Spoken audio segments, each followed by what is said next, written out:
Pozdrav gledaoci!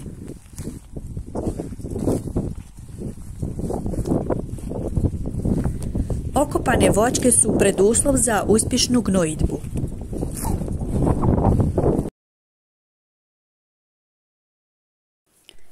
Za ovu jesensku gnojidbu odlučili smo se na odlično špansko gnojivo Renovation Fuerza.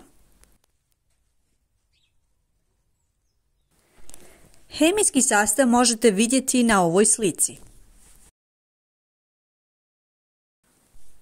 Kao što se može vidjeti, ovo gnojivo sadrži magnezij, bor i cink.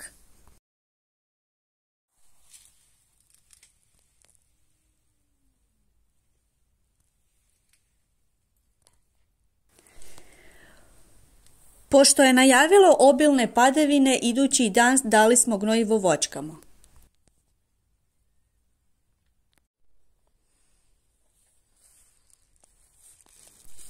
Kao što uvijek radimo, gnojivo smo bacali po rubu krošnje gdje se nalaze sitni korijenčići.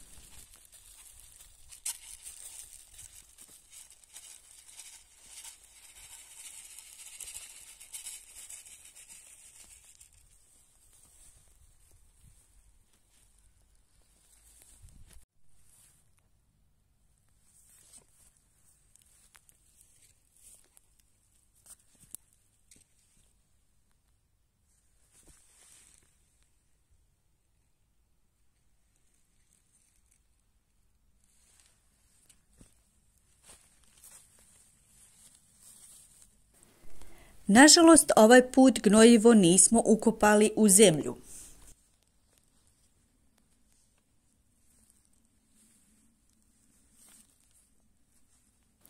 Toliko za ovaj put. Hvala vam na gledanju.